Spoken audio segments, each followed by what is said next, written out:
Hello সম্মানীয় দর্শকবৃন্দ, আজকে আমি আপনাদের সামনে দেখাতে চলেছি কিভাবে বৃদ্ধ ভাতা, প্রতিবন্ধী ভাতা, বিধবা ভাতা ইত্যাদি ভাতার স্ট্যাটাস কিভাবে চেক করতে হয়। তো কিভাবে কি করতে হয় তা জানার জন্য ভিডিওটি শেষ পর্যন্ত অবশ্যই দেখুন।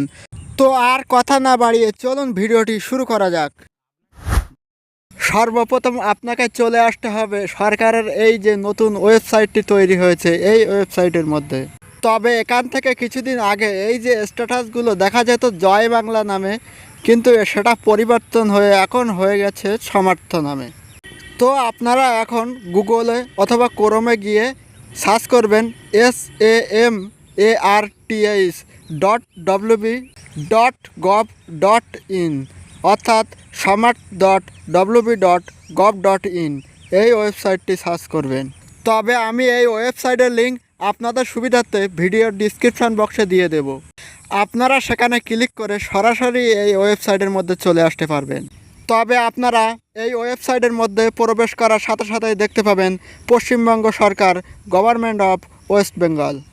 এখানে যে সমার্থ লেখা আছে, এখানে কিন্তু আগে জয় বাংলা লেখা ছিল, সেটি পরিবর্তন হয়ে এই সমার্থ ওয়েবসাইটটি তৈরি হয়েছে। এবারে কিভাবে আপনারা স্ট্যাটাস চেক করবেন, এখানে দেখুন ট্র্যাক অ্যাপ্লিকেশান স্ট্যাটাস, এখানে ক্লিক করবেন। তারপরে এখানে দেখুন এই যে স্কিম অপশানটি আছে, এই অপশানে ক্লিক করবেন। এবারে এখানে আপনারা বেছে নেবেন যে কোন স্কিম আপনারা চেক করতে চাইছেন, সেটিকে সিলেক্ট করে নেবেন। এবারে আপনারা সিলেক্ট করে নেওয়ার পর নিচে দেখবেন সার্চ ইউজিং, এই অপশানটিতে ক্লিক করবেন। সার্চ ইউজিং এই অপশানটিকে ক্লিক করার পর সিলেক্টেড অপশান দেবে। আপনারা এখানে সিলেক্ট করবেন যে বেনিফিশিয়ারি আইডি, মোবাইল নাম্বার নাকি আধার নাম্বার, কোনটির মাধ্যমে আপনি করবেন সেটিকে সিলেক্ট করে নেবেন। আমি এখানে মোবাইল নাম্বারটি সিলেক্ট করে নিলাম। এখানে এই যে নিচে অপশানটি আছে, এখানে আবারও এই মোবাইল নাম্বারটি দিতে হবে। আমি যদি এখানে আধার কার্ড সিলেক্ট করতাম তাহলে ওপরেও আধার কার্ড নাম্বার দিতে হতো, আবার নিচেও একই আধার কার্ড নাম্বার দিতে হতো। আমি যদি এখানে বেনিফিশিয়ারি আইডি সিলেক্ট করতাম তাহলে ওপরেও বেনিফিশিয়ারি আইডি দিতে হতো, আবারও নিচেও বেনিফিশিয়ারি আইডি দিতে হতো। এবারে সব কিছু ঠিকঠাকভাবে বসিয়ে নেওয়ার পর একবার ভালো করে দেখে নেবেন। তারপরে নিচে দেখবেন এই যে ক্যাপচার কোড, এই যে নিচে এই অপশানটিতে এন্টার ক্যাপচার কোড, এখানে আপনি এই ক্যাপচার কোডটি বসিয়ে দিবেন।